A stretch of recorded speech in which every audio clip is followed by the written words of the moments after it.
Sa banal, sakdal at napakamakapangyarihang pangalan po ng ating nag-iisang buhay na Diyos na walang iba kung hindi ang ating Panginoong Heso Kristo, kami po mula sa Iglesia ng Diyos kay Kristo Jesus dito po sa Los Angeles, California, ay bumabati po sa inyong lahat ng kapayapaan. Tayo po ay magpapasimula na, mga kapatid, numero 119 po sa ating mga imnaryo. Kung ating namamasdan lahat ng katuparan,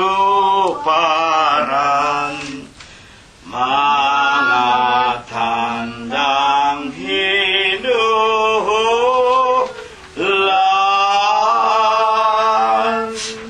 tayo'y maghanda naman ng gawang kabanalan sa ating mga kabuhayan.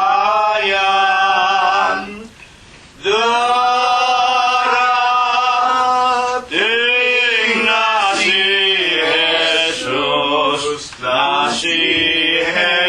Jesus, mundo ay matatapos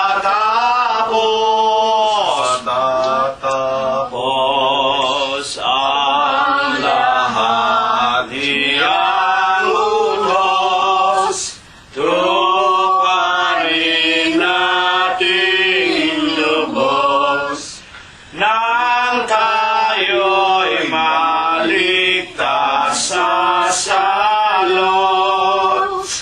Yayamang wawakasan ang mundong kabilugan, at tayo'y kanyang hukuman.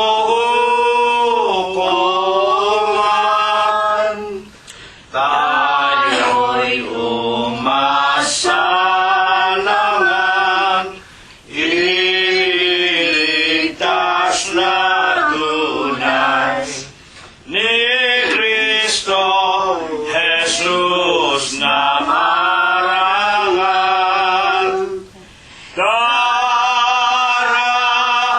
Darating na si Jesus, mundo ay matatapos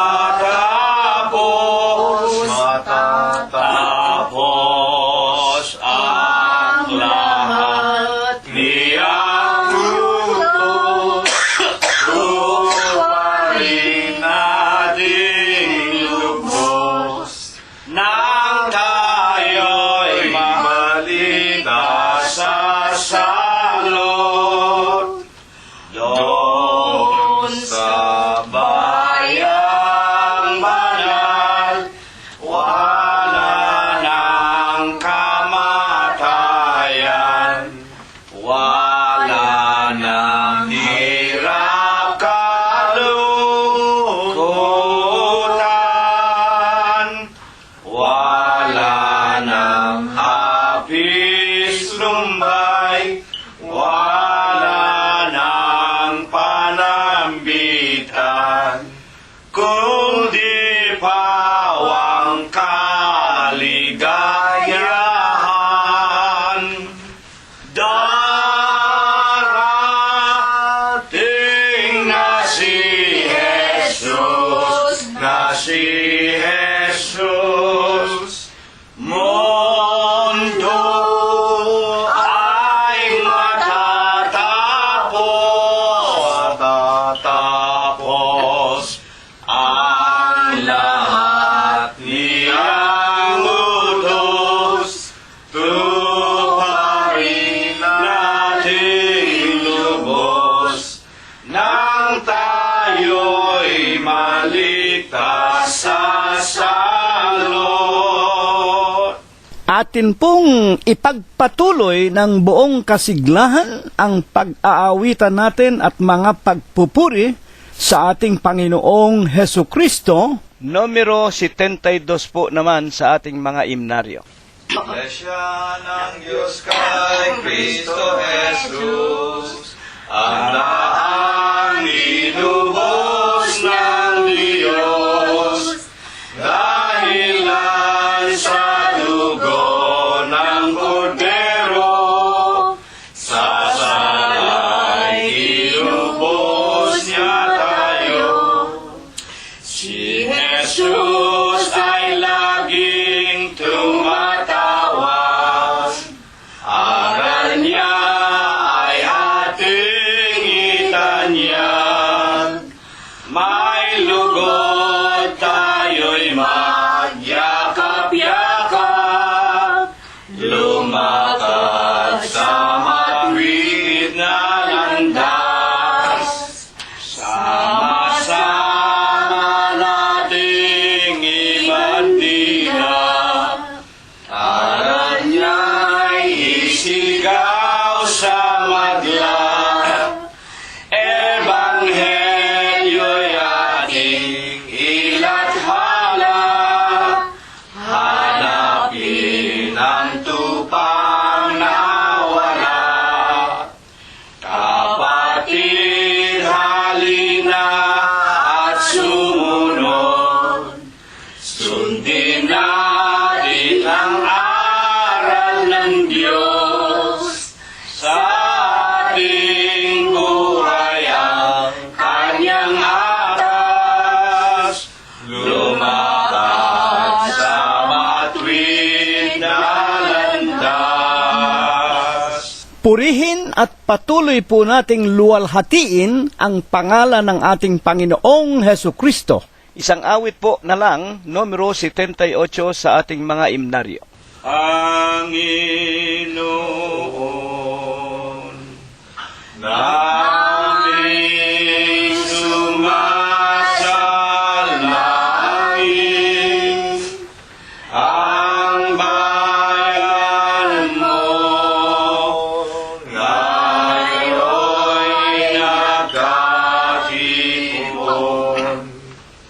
nagbuburing,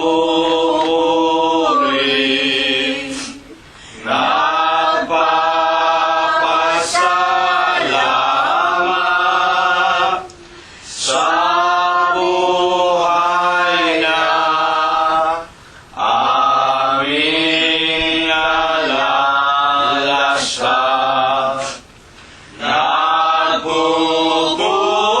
Nagbuburing, nagpapasalamat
upang kami lagi mong namamasdan, sumasamba sa iyong pangalan. Nagpupuri,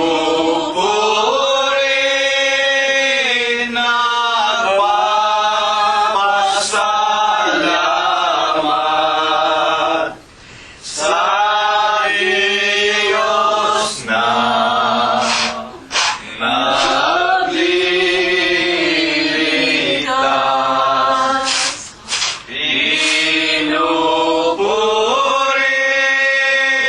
ka ng buong galak, dakila ka,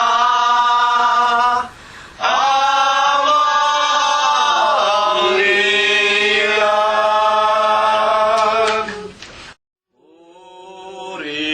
Purihin ang Diyos ng langit, sambahin at awitan.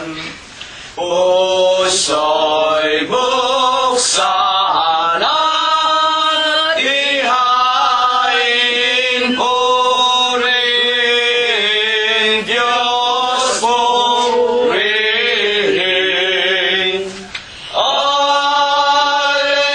Alleluia,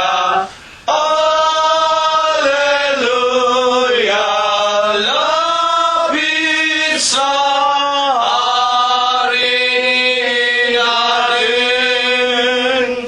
Purihin, luwal at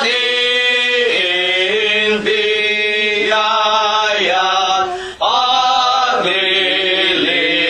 paglilikas sa ating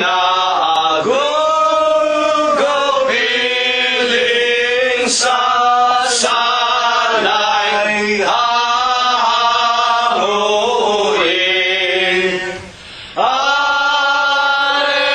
Alleluia, Alleluia,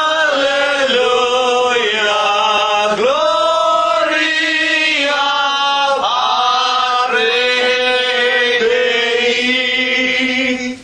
Ang Diyos ay naghihintay,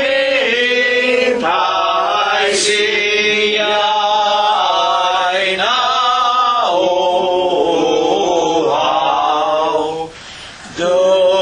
Dulugin, dulugin natin, sambahin, dumalangin.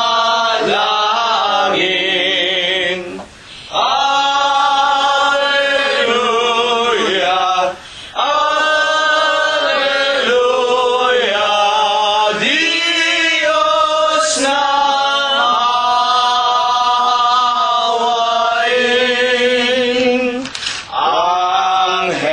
Angeles sa pagpaasan,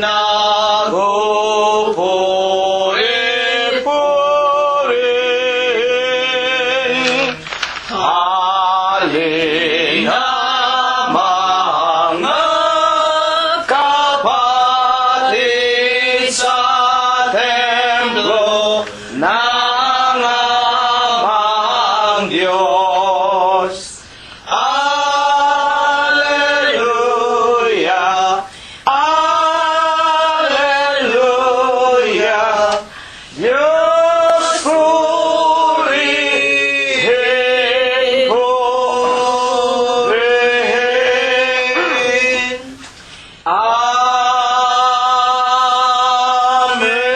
Amen. Sa banal at dakilang pangalan po ng ating Panginoong Heso Kristo, Ako po ay bumabati sa inyong lahat ng kapayapaan. Purihin ang pangalan ng Panginoon. Purihin ninyo ang Panginoon. Purihin ninyo ang Panginoon mula sa mga langit. Purihin ninyo ang Diyos sa kanyang mga kaitaasan. Purihin ninyo siya, ninyong lahat niyang mga anghel. Purihin ninyo siya, buo niyang mga hukbo, mga hari sa lupa at lahat ng mga bayan, mga pangulo at lahat ng mga hukom sa lupa, mga binata at gayon din ng mga dalagang, mga matatanda at lahat ng mga bata. Purihin nila ang pangalan ng Panginoon, sapagkat ang kanyang pangalang mag-isa ay nabunyi, ang kanyang kalwalatian ay nasa itaas ng lupa at ng mga langit. Purihin natin ang pangalan ng Panginoon. Magsiawit tayo sa Diyos ng mga bagong awit at ng kanyang kapurihan sa kapisanan ng mga banal, sapagkat ang Diyos ay nalulugod sa kanyang bayan. Kanyang pagagandahin ang kaligtasan ng mga maamo. Purihin natin ang pangalan ng Panginoon. Purihin natin ang Diyos sa kanyang santuaryo. Purihin natin siya sa langit ng kanyang kapangyarihan. Purihin natin ang Diyos dahil sa kanyang mga makapangyarihang gawa. Purihin natin ang Panginoon ayon sa kanyang marilag na mga kadakilaan at purihin ng lahat ng mga bagay na may hininga. Purihin nila ang pangalan ng Panginoon. Amen. Amen! Mga minamahal, ginagalang, pinagpipitaganan po naming mga magulang, mga anak, mga manugang, mga apo, kasangbahay at kamag-anakan sa laman, sa lahat ng ating mga kaibigan, at sa buong kalaganapan ng mga tunay na mananamba sa Espiritu at sa katotohanan, sa banal na iglesia o katawan ng ating Panginoon Diyos, na walang iba kung hindi sa ating Panginoong Hesukristo. Kami po ay muling bumabati sa inyong lahat ng kapayapaan, at tayo po ay muling pinasapit ng Diyos sa panibagong Huwebes po ng gabing ito, na ngayon po ay Oktubre 9, 2014, at nawa po ay ating banal na hangarin makapagpatuloy tayo sa paglilingkod sa ating Panginoon Diyos, na walang iba kung hindi ang ating Panginoong Hesukristo. Sa Huwebes po ng gabing ito, atin na pong ihanda at italaga ang ating mga kaluluwa, maging ang ating mga banal na kasulatan, sa atin pong mga sariling mga dampang tahanan, at muli haharap tayo sa ating Amang Diyos. Uusal po muna tayo ng ating maigsing mga pananalangin, magtitiklop tayo ng ating tuhod sa banal at malinis na pangalan po ng ating Panginoong Hesukristo. Dakilang Panginoon po naming Diyos, Ama na lubha ka pong kagalang-galang, ikaw po ay Diyos na sadya ka pong kapita-pitagan, nag-iisa ka pong Diyos na buhay, ang may-ari, ang lumalang ng lahat ng mga bagay, ang pinakamakapangyarihan ka po sa lahat.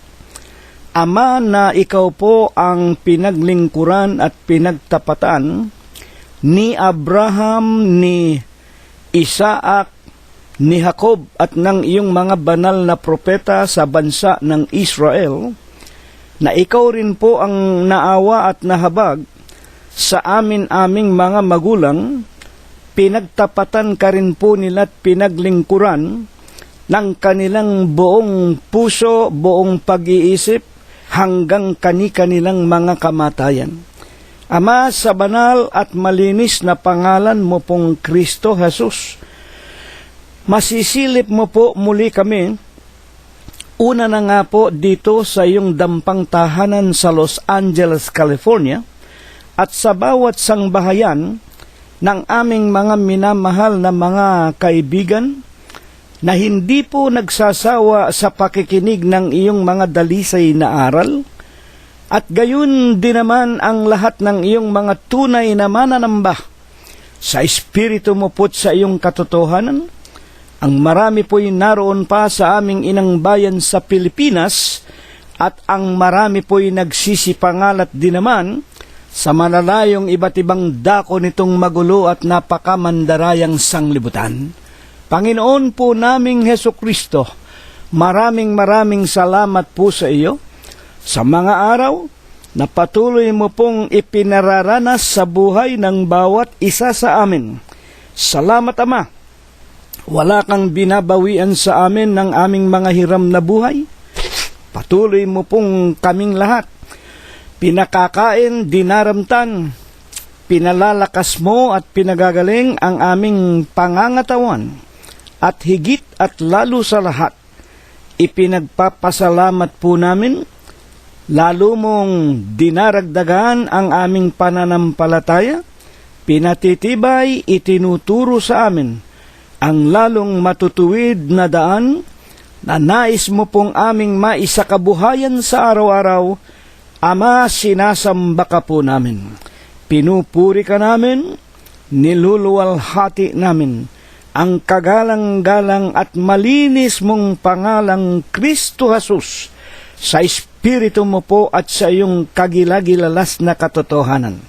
Panginoon naming Jesus, kung kami po'y nagkulang, kung kami nangagkasala laban sa iyo, laban sa iyong mga salita't palatuntunan, ituring mo po, Ama, nakikiusap kami sa iyo na mga kabiglaanan lamang, kamangmangan, kahinaan, lalo na nga po ng maraming aming mga mahal sa buhay, na nasa kanila pang mga kabataan at kawalan pa ng muwang sa matuwid na pagkatakot at mga paglilingkod sa iyo.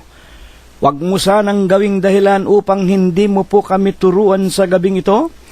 Patawarin mo po kami, Panginoon, sa lahat po ng aming mga nagawang kasalanan. Ama, hindi rin namin nalilimutan ipagpasalamat sa iyo, tanawin naming malaking utang na loob, na maging ang aming mga kabiyak ng puso, ang aming mga anak, mga manugang, mga apo, kasangbahay at mga kamag-anakan sa laman, patuloy mo pa rin silang iniingatan, pinagbubuksan ng magagandang pintuan ng kapalaran, pinalalakas at pinagagaling mo maging ang kani-kanilang lupang katawan.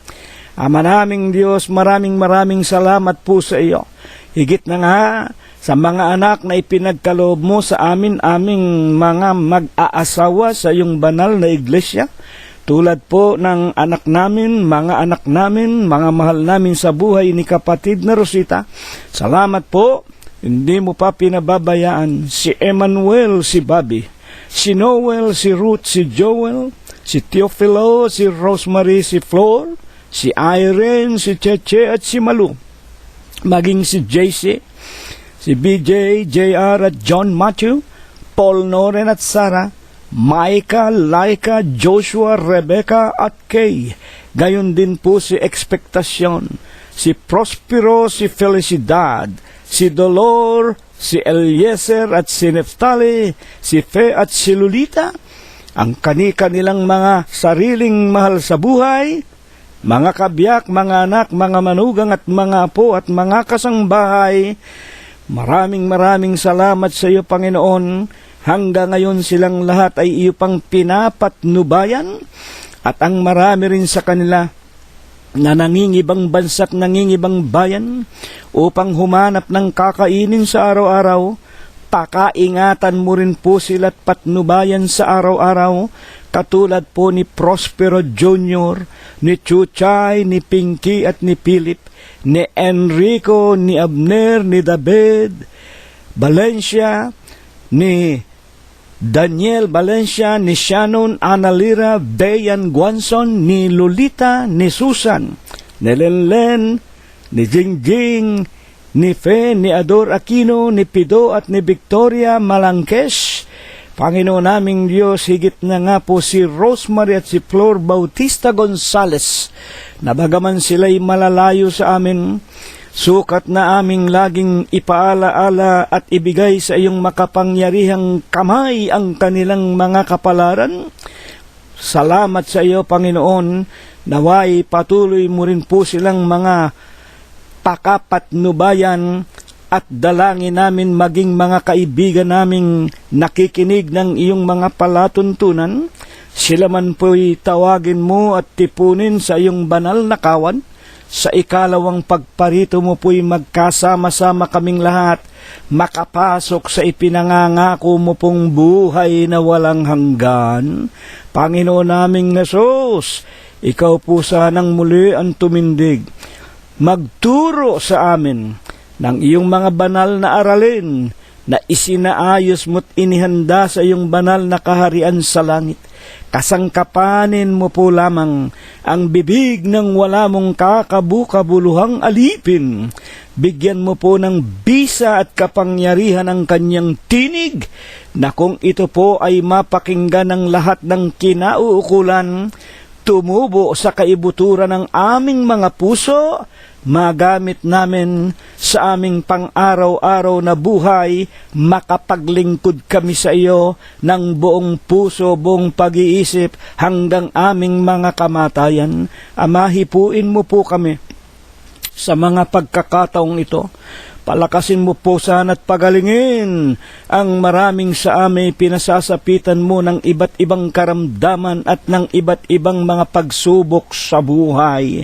Ama naming Diyos, dagdagan mo po una sa lahat ang aming mga pananampalataya at ang ilan sa amin patuloy nang tumatanda't ng hihina, na nalalaman naming malapit na rin kami sa araw ng aming mga libingan. Una, ang iyong hamak na lingkod, ang aking kabiyak si kapatid na Rosita, si kapatid na Prospero at Glenda, si kapatid na Concepcion Tenedero at Floro Dator, si kapatid na Robert at Mercedita Haney, si Olivia at si Mirna, si Rogelio at si Expectacion Valencia. Tulungan mo po sana kami, na kami ay iyong kinahabagan. Inilagay mo pong mga halimbawa sa iyong banal na iglesia. Tulungan mo lamang kamit gabayan ng iyong diwang banal sa araw-araw, mapagtagumpayan namin ang tawag na itinawag mo sa amin hanggang sa huling hibla ng aming mga hininga sa ibabaw ng sanglibutan. Panginoong Hesus, ang lahat po ng ito, ikaw ang nagturo sa amin. Sa sanglibutan ay marami kaming kabalisahan at mga kapighatian. Dadaigin mo ang sanglibutan alang-alang sa amin, at anumang aming hihilingin, ipakikiusap sa pangalan mong Diyos Kristo Hesus. Ito po ang iyong diringgin sa langit. Ito po ang iyong gagawin para sa amin.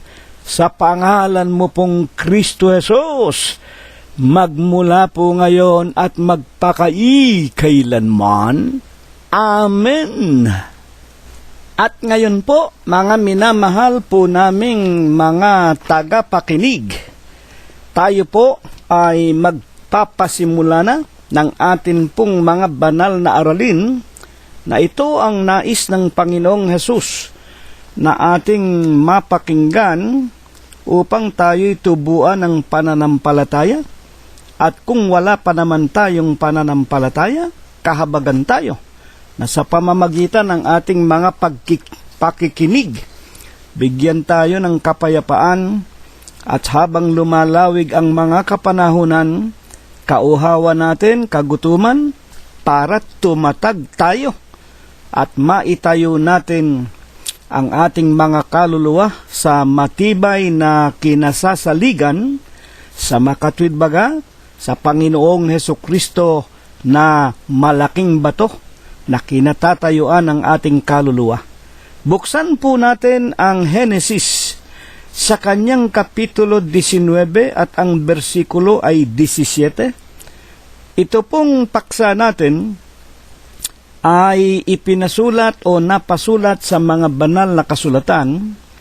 Humigit kumulang po 1,878 taon bago pa nagkatawan tao ang ating Panginoong Hesukristo. Atin pong pakinggan ang pinakabuod ng ating paksa. Genesis 19:17. Tumakas ka hanggang sa bundok, baka ikaw ay mamatay. Dito po merong hayagang inuutusan ang ating paksa o ang ating Diyos. Tumakas ka hanggang sa bundok, baka ikaw ay mamatay. At kahit na po ito ay ating basahin sa orihinal na King James Version na pinanggalingan ng ating paksa, escape to the mountain, lest thou be consumed. Tumakas ka hanggang sa bundok, o ikaw ay masusunog. Consume, masusunog, mamamatay. Pareho rin din po ang diwa, mga kapatid. Ngunit, sa pagpapasimulang katanungan, sa anong tagpo o saang bahagi po baga ng banal na kasulatan, mababasa ang paksa po nating ito. Tulad po ng binanggit ko kanina, aklat po ng Genesis. Ang kapitulo ay 19, ang bersikulo ay 17, mga kapatid. Ano po ang dahilan? Paano po baga nagpasimula? At ang paksa nating ito na nag-uutos sa tao, tumakas ka, tumakbo ka, doon sa bundok. Kung hindi, ikaw ay mamamatay, ikaw ay masusupok. Buksan natin ang Genesis, ang puno at dulo, kung bakit ibinangon ito sa atin ng Panginoon Diyos. 19:1. At nagsidating ang dalawang anghel sa Sodoma nang magtatakip silim, at si Lot ay nakaupo sa pintuang bayan ng Sodoma, at sila ay nakita ni Lot at nagtindig upang salubungin sila at iniyukod ang mukha sa lupa. Ito pong tagpong ito, mga mahal na mga tagapakinig, ito po ang pagkakataon na ang isang lalaki na ang pangalan ay Lot, naninirahan po sa isang bayan na tinatawag na Sodoma. Kilala po natin si Lot. Hindi ko na kailangang ulit-ulitin at basahin pa kung sino si Lot. Si Lot po ay pamangkin ni Abraham. At ito pong eksenang ito, habang nagpapahinga si Lot at nakaupo sa tinatawag na pintuang bayan, ang ibig sabihin sa pinakapasukan ng bayan ng Sodoma o syudad ng Sodoma, isang araw na nagtatakip silim, dumidilim na, ang ibig lamang sabihin, ay merong dumating na dalawang anghel na anyo ng mga lalaki. At dahil dito, nagmadali si Lot tumindig. Sinalubong niya ang mga anghel na ito na anyong mga lalaki, at bilang paggalang, tandaan po natin, bilang paggalang, iniyuko ni Lot ang kanyang mukha sa mga anghel. Hindi po sinamba ni Lot.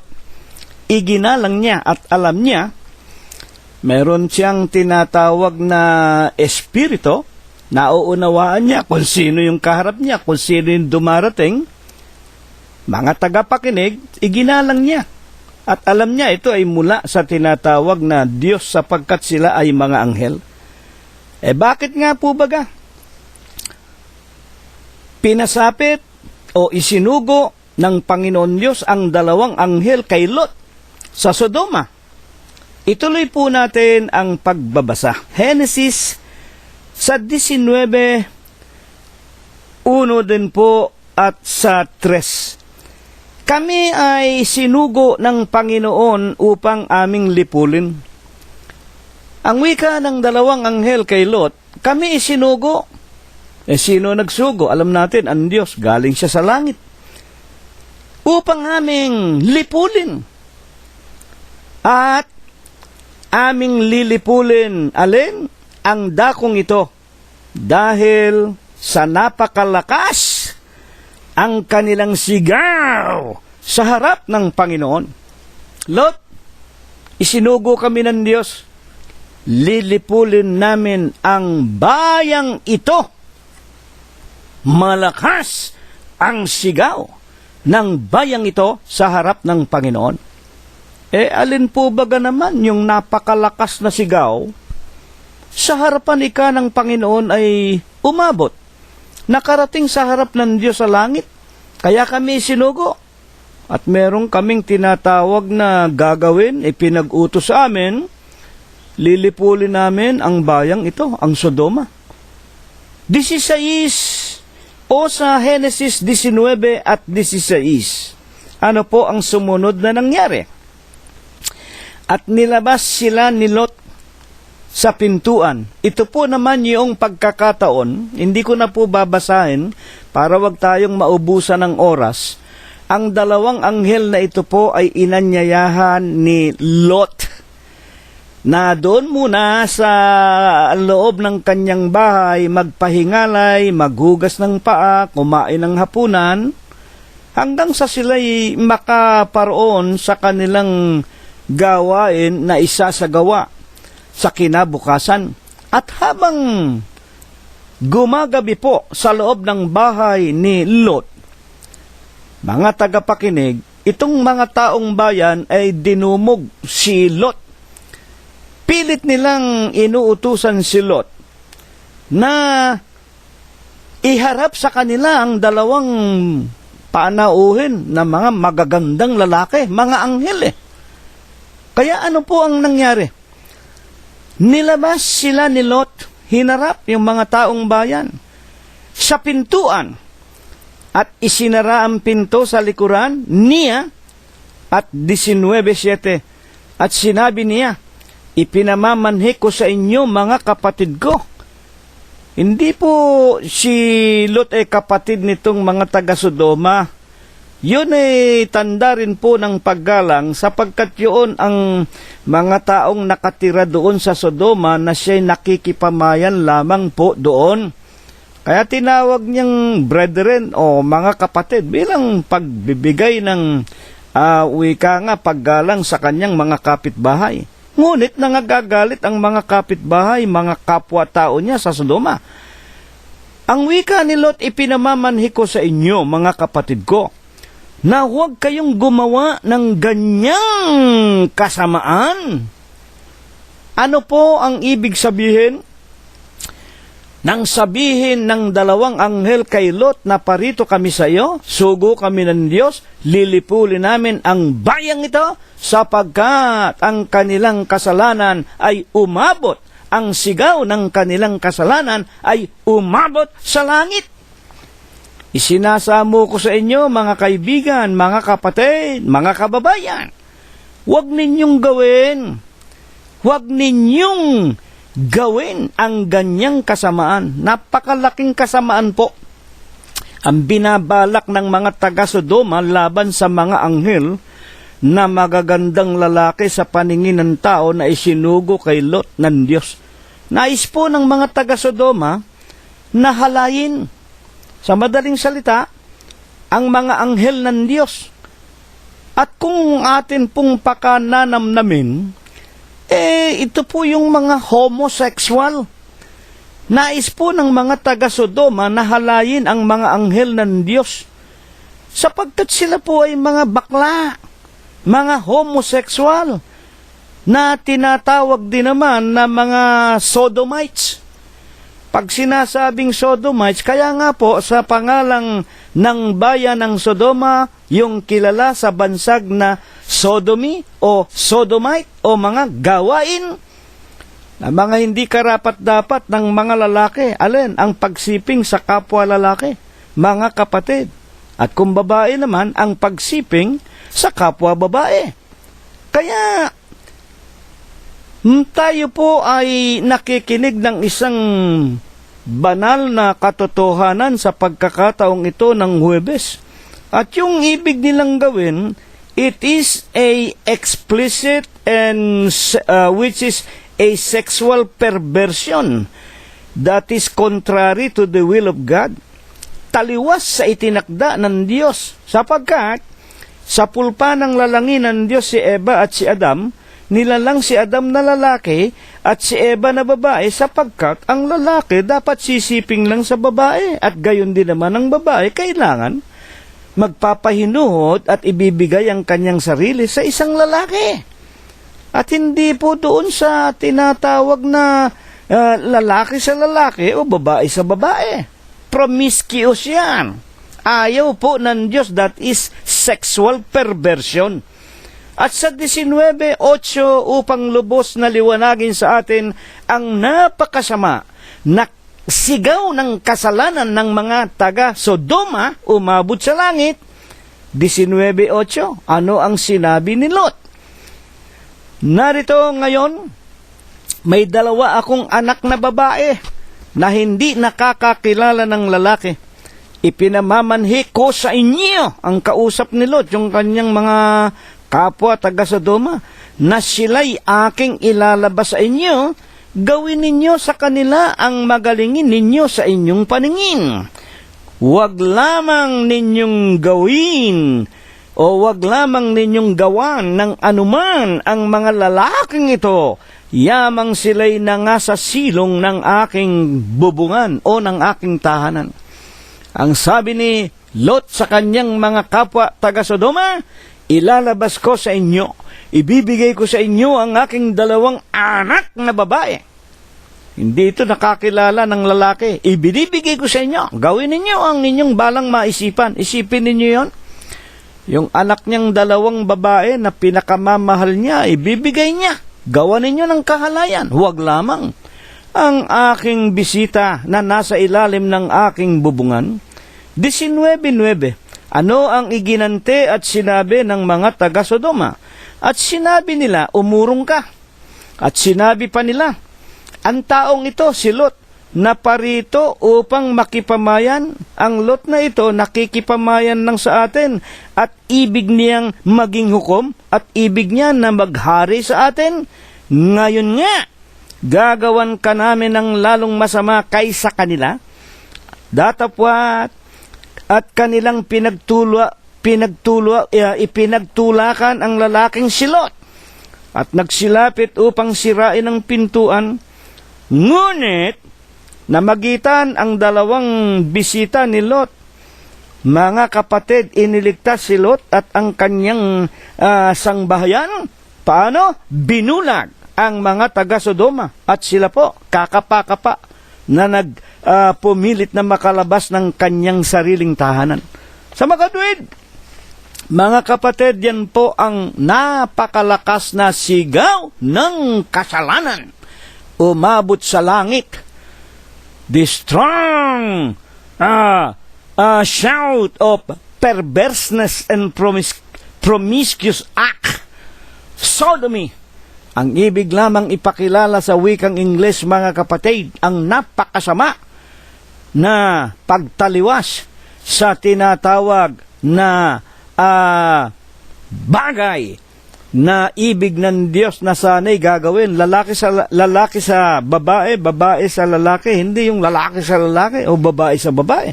Bakit nga po baga? Ibinangon sa atin sa huling araw na ito ng Diyos, lalo na nga sa Huwebes po ng gabing ito, ang ating paksa. Buksan natin ang Genesis 19:17. Ano ang ginawa ng 2 anghel? Ano ang kanilang sinabi? Kay Lot, tumakas ka hanggang sa bundok, baka ikaw ay mamatay. Kaya ibinangon po ito, ipinakikilala sa atin na merong pamamaraan para ang tao ay huwag po na mapasama sa sumpa na isinumpa ng Diyos, kamukha po ng kapanahonang iyon sa buhay ni Lot, na susupukin ng Diyos. Utos niya sa 2 anghel na isinugo sa bayan ng Sodoma, ngunit ipinag-utos na dumalaw muna kay Lot at inutusan ng pamamaraan kung paano makakaligtas. Tumakas ka hanggang sa bundok ang wika ng dalawang anghel. Kaya nga, bilang pagpapatunay kung ano ang dahilan at ito ay ipinaririnig sa atin, unang Korinto 10:11. Ang mga bagay na ito, yun ngang nangyari sa buhay ni Lot at sa kanyang dalawang anak. Ang mga bagay na ito nga ay nangyari sa kanila na pinakahalimbawa kanino? At pawang mga nangasulat sa pagpapaala-ala sa atin. Bakit sa atin? Sino-sino ba tayo? Na mga dinatnan ng katapusan ng kapanahunan. Napakaganda po. Bakit nga ito ipinaririnig sa atin? Bakit isinaayos ng Panginoong Hesus ang araling ito mula sa langit? Para sa atin sa huling araw na inabutan tayo, 2014, ito na po ang mga huling kapanahunan. Na kung liliwanagin lamang sa diretsyong pananalita, malapit na rin po na sunugin, supukin ng Panginoong Hesukristo itong sanglibutan na ating isinakakabuhayan, na ating kinabubuhayan. Ano po ang ipinapayo sa atin? Ibinangon ito para ito pala ay maging leksyon sa atin. Ano ba ang payo at advice sa atin ng Diyos? Buksan po natin ang Korinto din, Kapitulo 10, versikulo 12. Kaya't ang may akala na siya'y nakatayo, mag-ingat na baka mabuwal. Yan ang leksyon sa atin. Katulad po halimbawa ni kapatid na si Rilo ninyo, gagamitin ko ng halimbawa ang aking sarili, hindi man karapat-dapat.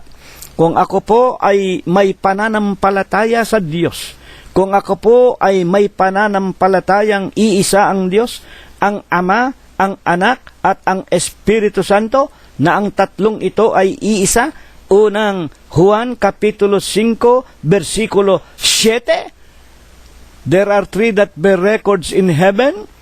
Kung ito ang aking pananampalataya, at kung sinasabi ko sa inyo, ang aking kinaroroonan na relihiyon o iglesia ng Diyos kay Kristo Jesus, ang itinayo ng Panginoong Hesukristo sa siyudad ng Jerusalem ng Judea, Mateo 16:18, na ang pangalan po na opisyal na pangalan, Iglesia ng Diyos kay Kristo Jesus, na akin pong tinutularan at ng aking sangbahayan. Unang Tesalonica 2:14, na ito lamang ang iglesia na binayaran ng dugo ng Panginoong Hesukristo sa bundok ng Kalbaryo.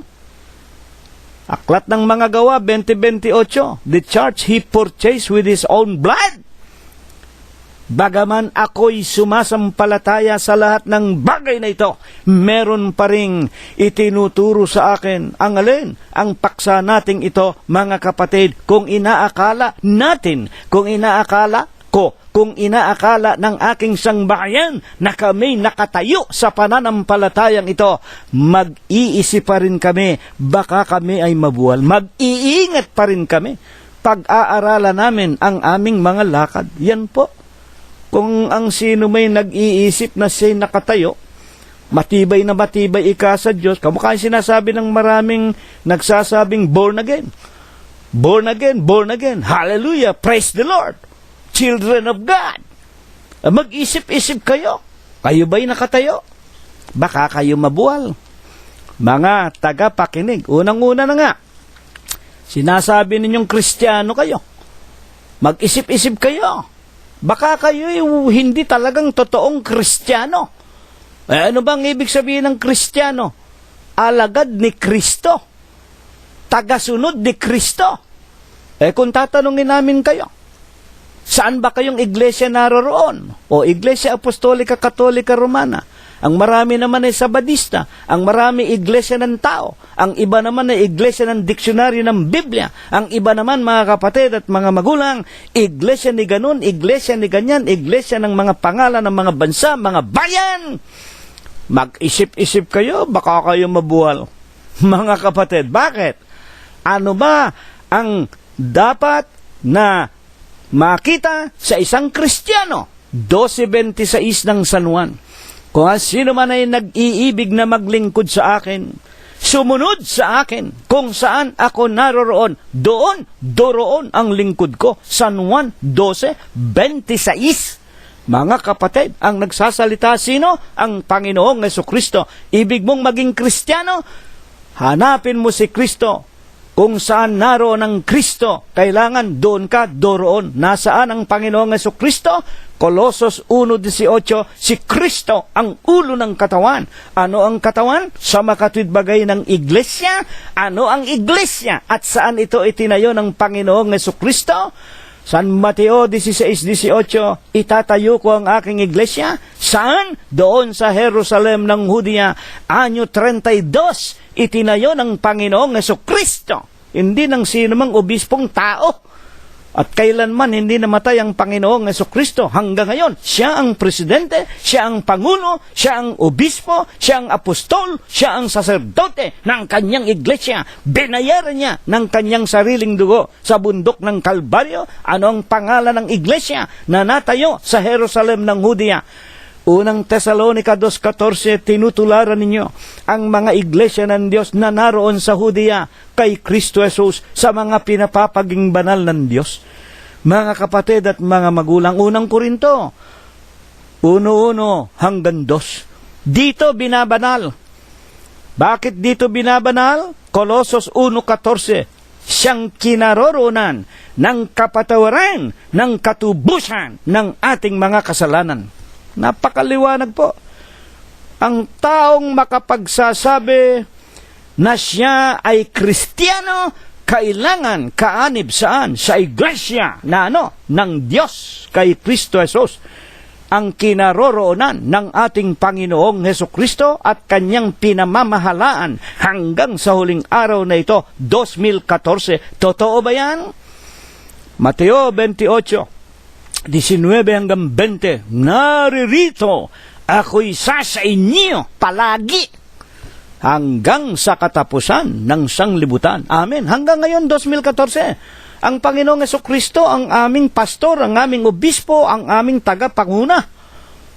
Kayo, kung tatanungin ko kayo, saan kayo nabautismohan? Sa Iglesia Apostolika, Katolika, Romana. Unang-una, yung pangalan lang na iglesia ninyo, Antikristo na Ang utos ng Panginoong Jesucristo, ang sumampalataya at mabautismohan saan? Sa pangalan ng Ama, Diyos. Sa pangalan ng Anak, Kristo Jesus. Sa pangalan ng Espiritu Santo, ang salita na sa inyo'y sinalita ko, pawang Espiritu, pawang buhay. Sa makatwid baga, ang kanyang ebanghelyo, nalipos ng kanyang mga salita, pawang Espiritu at pawang buhay. Kaya kailangan, ang tunay na Kristiyano, mabinyagan. Sa pangalan ng Ama, Iglesia ng Diyos. Anak, Kristo Jesus.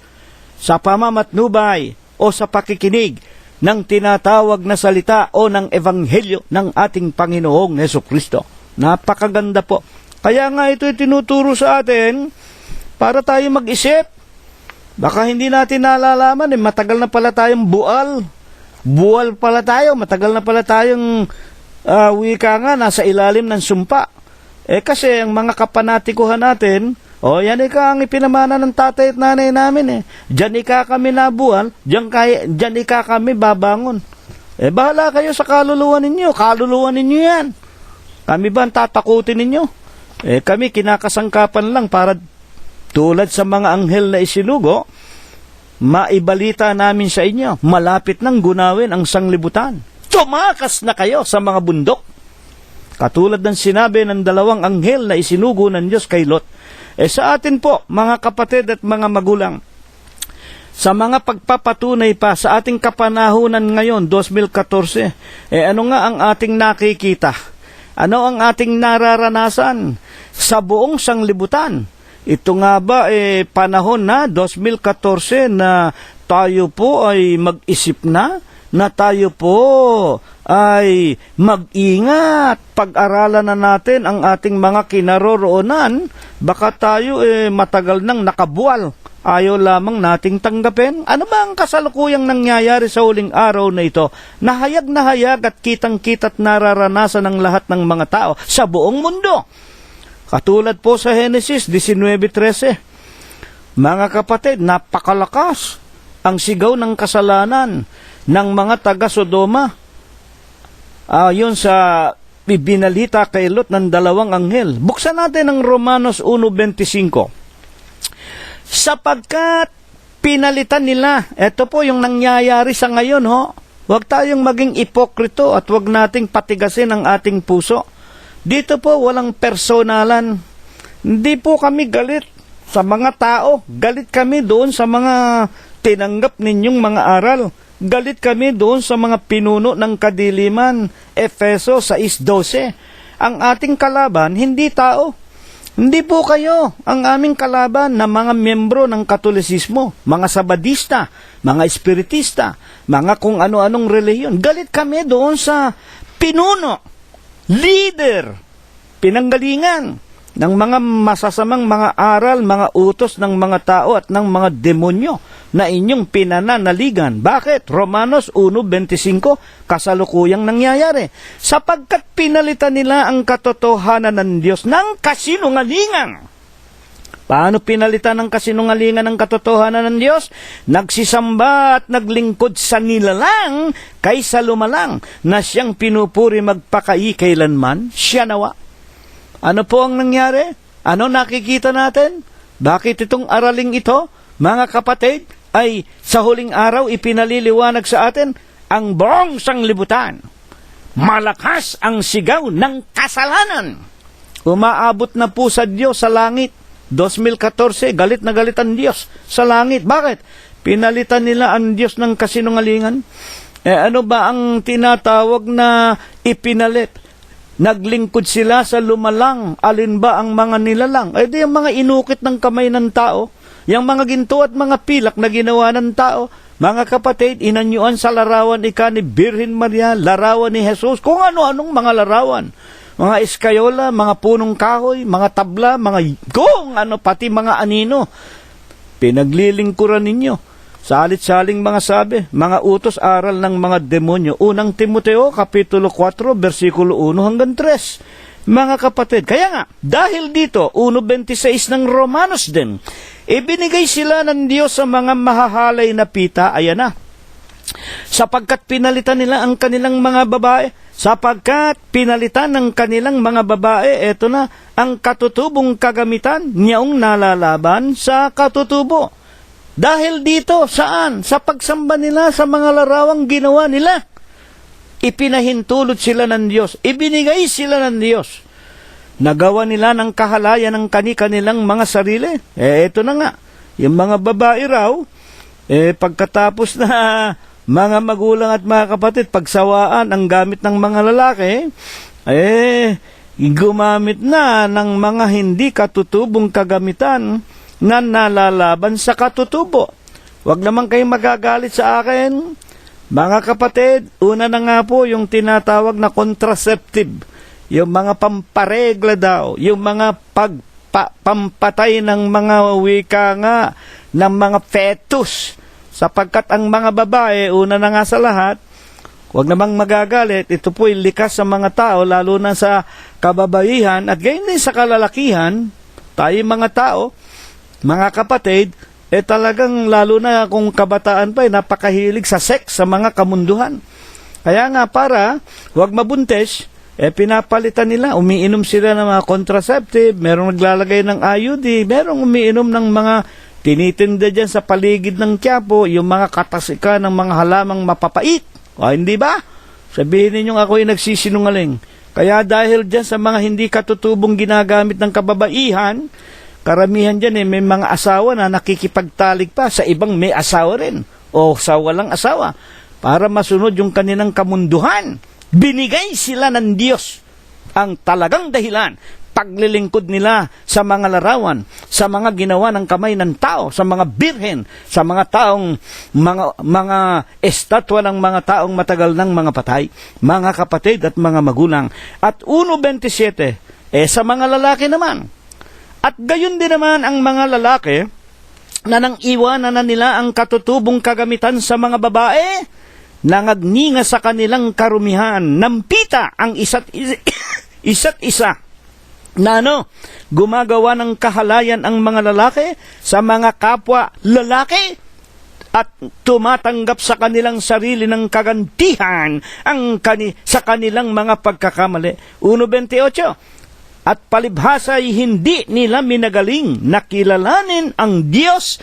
Ibinigay sila ng Diyos sa isang mahalay na pag-iisip upang gawin yaong mga bagay na hindi nangararapat. Pareho, lalaki at babae, mga kapatid at mga magulang. At yan, sa katotohanan, ang dahilan, ang paglilingkod ninyo sa mga larawan. At yung una na nga yan, simbahang Katoliko. At yung mga hindi Kristiyanong mga reliyon, yung mga Buddhist, yung mga Taoist, yung mga tinatawag na pati yung mga Islam, yung may mga bato, mga larawan, kung ano-ano. Mga bato na galing daw dun sa langit. Padala daw ng Diyos, niluluhuran, sinasamba. Huwag kayong magagalit kay kapatid na si Rilo, binabasa lamang natin. Dahil hindi nila minagaling na kilalanin ang Diyos. Ibinigay sila ng Diyos sa isang mahalay na pag-iisip upang gawin yung mga bagay na hindi nangararapat. Napakasama po ng mga tao. Very promiscuous and pervert-minded. Sipin ninyo, at ngayon, maging sa pelikula, hayagan na. May mga artista, lalaki sa lalaki, halikan ng halikan, gawaan ng kahalayan, babae sa babae. Panginoon po naming Diyos, ang wika ng dalawang anghel kay Lord, naparito kami upang sunugin namin ang Sodoma. Bakit? Sapagkat ang sigaw ng kasalanan ng taga-Sodoma umabot na sa langit, lalo na nga sa huling araw na ito, ang buong sanglibutan. Mga kapatid, ang sigaw ng mga kasalanan ng buong lupa sa buong sanglibutan, talagang sobra pa siguro sa langit sa dami ng mga katampalasanan. Kaya nga sa Romanos Kapitulo 3, versikulo 10 hanggang 18, walang gumagawa ng mabuti, wala kahit isa. At sa Mikas, mga lider ng gobyerno at mga lider ng relihiyon, lahat sila gumagawa dahil sa salapi, sa suhol. Mga kapatid, at sa 1:28 ng Romanos pa man din, at palibhasa ay hindi nila minagaling na kilalanin ang Diyos. Ibinigay sila ng Diyos sa mahalay na pag-iisip. Kaya, sino po ang mga naging katulad nating mga tao sa huling araw na ito?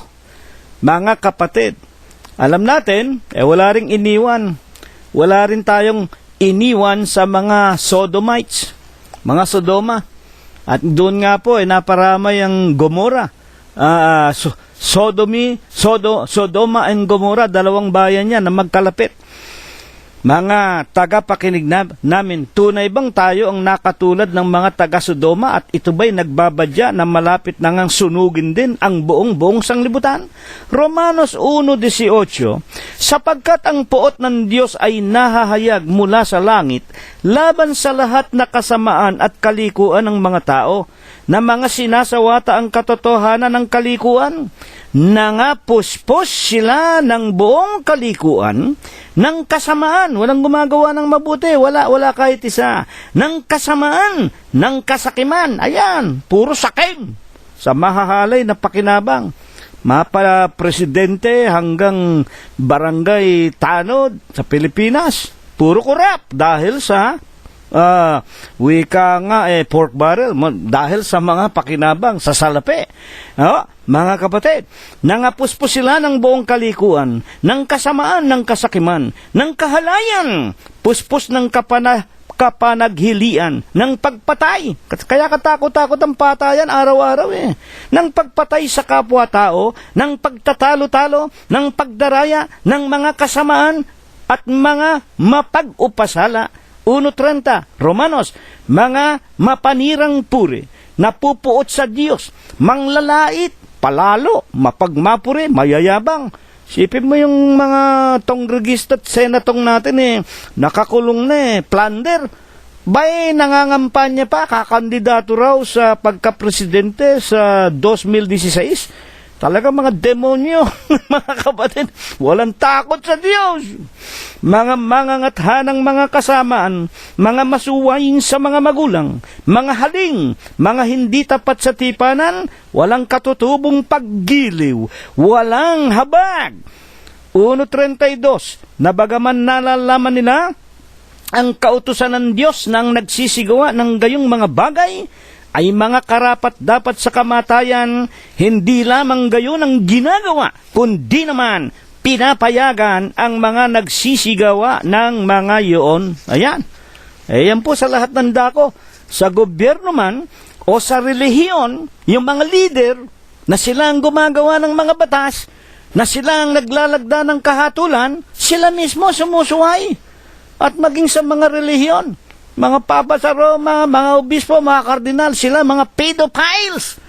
Alam nilang galit ang Diyos sa mga nanggagahasa ng mga bata, sumisiping sa kapwa lalaki, pagbabawal nila pag-aasawa, pagkatapos kapag kumatok sa kanilang kamunduhan, gagawa sila ng kawalanghyan ng mga bagay na talagang kamuhi-muhi sa paningin ng tao at sa paningin ng Diyos. Mga kapatid, hindi lamang sila ang gumagawa, pinahihintulutan pa nila. Kaya ano nangyayari? Hayag na hayag. Ang mga gobyerno maging sa Amerika at sa iba't ibang dako ng sanglibutan, pumapayag na po, kinikilala na ang lalaki at ang lalaki pwedeng ikasal, babae sa babae, tomboy sa tomboy, bakla sa bakla. Karumal-dumal, ang sigaw ng kasalanan ng buong sanglibutan, umaabot na sa Panginoong Jesucristo sa langit. Mga kapatid at ang mga relihiyon, nako, lalo na nga yung mga protestante. O hindi ba, yung mga metodista, legal na sa kanila. Sila mismo, itong mga leader ng relihiyon na ito, mga kapatid, una sa simbahang katoliko, sa mga protestante, at sa iba't ibang mga relihiyon, na mga kristyano daw, makikita mo, nagbibinyag ng mga bakla sa bakla, tomboy sa tomboy, at hindi lang yan, pati aso, mga pusa, binibinyagan. Mga Katolik at mga Protestante, dahil sa ano? May bayad sa lapi, mga kapatid at mga magulang. Ngayon, huling katanungan natin sa Huwebes po ng gabing ito. Bakit po pinatatakas ng Diyos ang mag-aanak na Lot sa bundok? At alin o ano po baga naman ang bundok na nais ng Diyos na takasan nating mga tao sa huling araw na ito upang, mga kapatid, tayo'y makaligtas. Ayan, ito ikang pangyayari sa buhay ni Lot at sa kanyang dalawang anak, napasulat sa ikatututo natin. Sa katotohanan po, alam natin, yung asawa ni Lot hindi nakaligtas. Yun ay matagal na nating napapakinggan kung bakit po naging haliging asin yung asawa ni Lot. Sinuway po ang utos ng dalawang anghel. Huwag kayong lilingon sa likod. Dire-diretso ang pagtakbo papunta sa bundok. Lumingon yung asawa ni Lot. Ang aral sa atin nun, pinanghinayangan yung kanyang mga naipundar sa Sodoma. Marahil sa huling araw na ito, halimbawa, pinanghinayangan ng asawa ni Lot yung kotse, yung mga apartment, yung mga hikaw, yung mga sinsing, kamukha ni Imelda, libu-libong mga sapatos, ang mga alahas, kutakot-takot, pinanghinayangan. Hindi sumunod sa utos ng Diyos na tumakbo, dumiretso sa bundok para maligtas, naging haliging asin, namatay. Ang asawa ni Lot, ang nakaligtas lamang ang kanyang dalawang anak na babae at ang kanyang sarili, maging yung mga manugang niya, yung mga nanliligaw, yung mga wika nga, siguro kalibin ang kanyang dalawang anak na babae, hindi nakaligtas. Sapagkat ang akala ng kanyang mga mamanugangin, si Lot ay nagbibiro lamang. Kamukha sa huling araw na ito, sigaw ng sigaw si kapatid na si Rilo, malapit na ikalawang pagparito, magbago na tayo, magsama-sama na tayo sa iglesia ng Diyos kay Kristo Jesus. Naririto ang kaligtasan.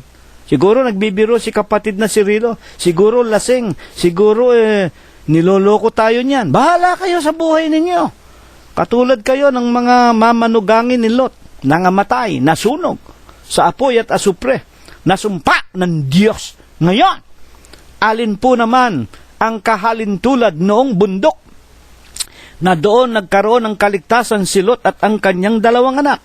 Basahin po natin Genesis 19:30. at sumampa si Lot mula sa Zoar. Ibig ko po na unawain natin yung salitang Zoar, yun po ay pangalan ng isang maliit na bayan-bayanan na doon po pinili ni Lot na siya ay manirahan nang sila'y lumabas na sa Ehipto at sabihin ni Abraham, dumarami ang ating bataan, nag-aaway-away, marami ang mga bakahan natin, piliin mo Lot kung alin ang gusto mong panuluyan. Nakita niya itong malapit sa ilog ng Jordan, ang tawag ay Zoar. Ito ay paikot na bayan-bayanan na berde ang kapaligiran, kaya pinili niya. At si Abraham, bumalik na lang dun sa tinatawag na unang bayan ng Kanaan, ng mga Kananito na ipinahintulot din ng Diyos na kanyang panirahan at ipinangakong ibibigay sa kanyang binhi o sa kanyang lahi.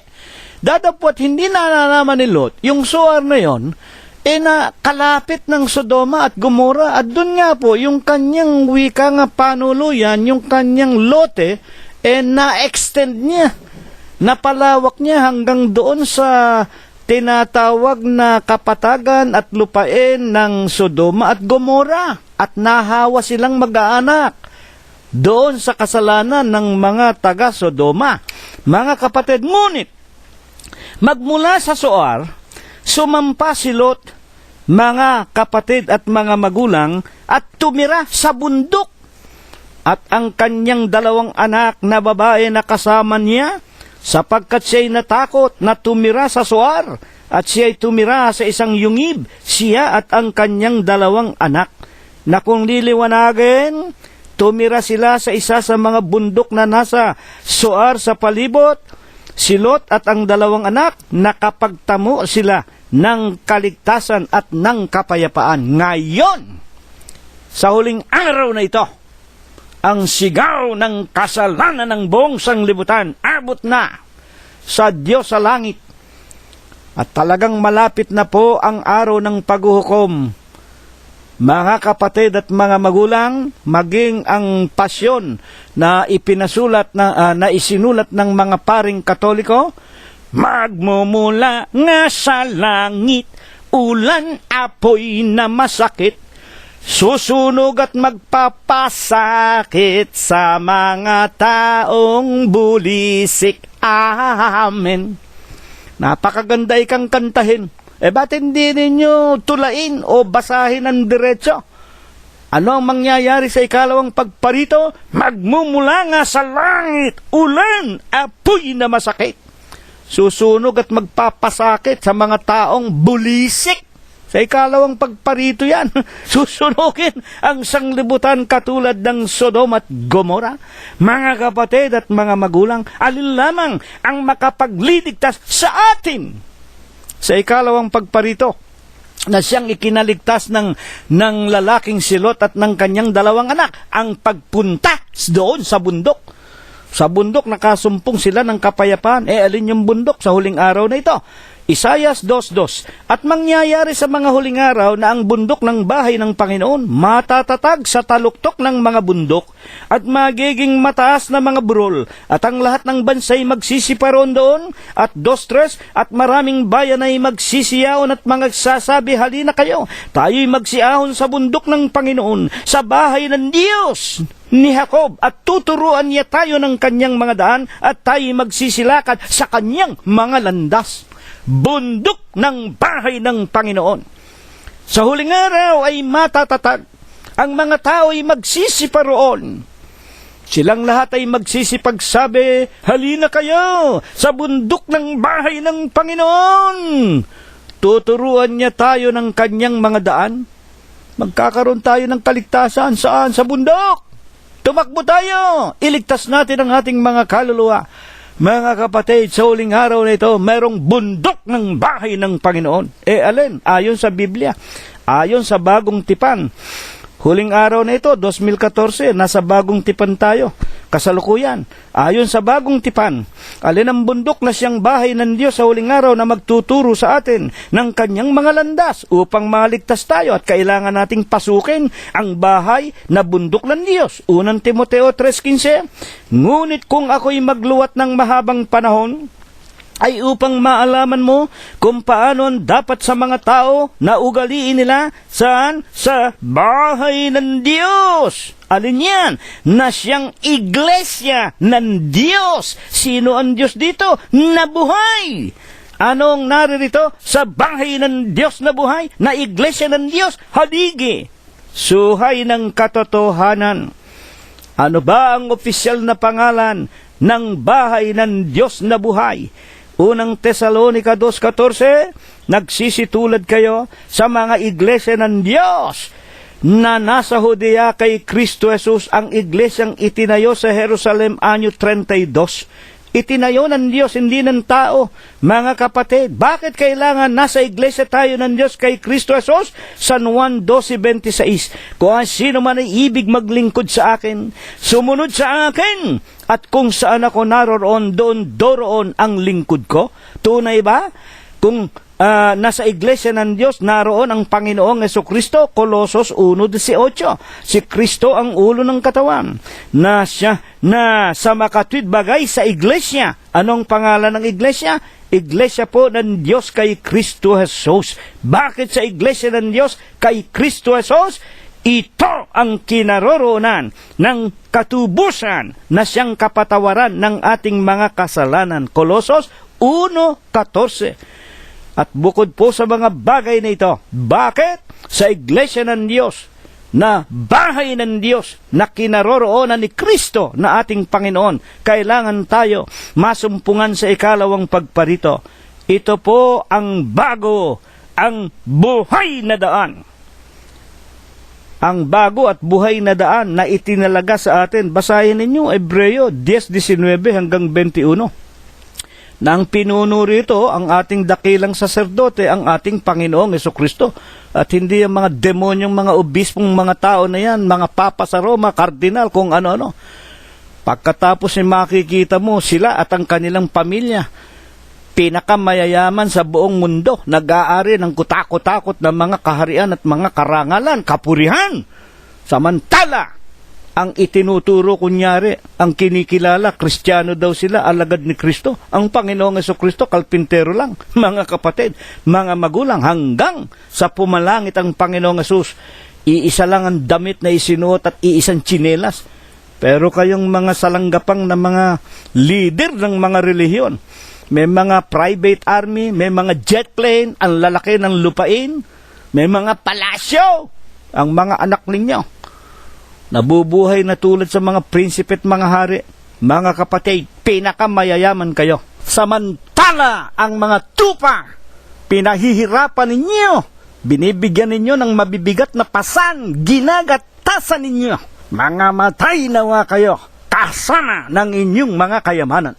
Mga kapatid at mga magulang, sapagkat ginamit ninyo ang mga banal na bagay para lamang sa inyong mga kapakanan at hindi sa kapakanan ng mga tupa ng Diyos. Ito po ang itinuro sa atin sa Huwebes po ng gabing ito, at bago po tayo maghiwa-hiwalay, tanggapin po nating muli ang walang hanggang pag-ibig, ang walang hanggang pagbibiyaya, ang pakikipisan, kaaliwan, pamamatnubay at kagalingan ng kanyang banal na Espiritu.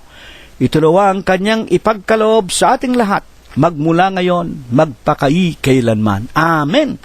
Kapayapaan po ang sumating lahat hanggang sa darating na linggo, kung tayo po ay binubuhay pa. Maraming salamat po sa inyong lahat.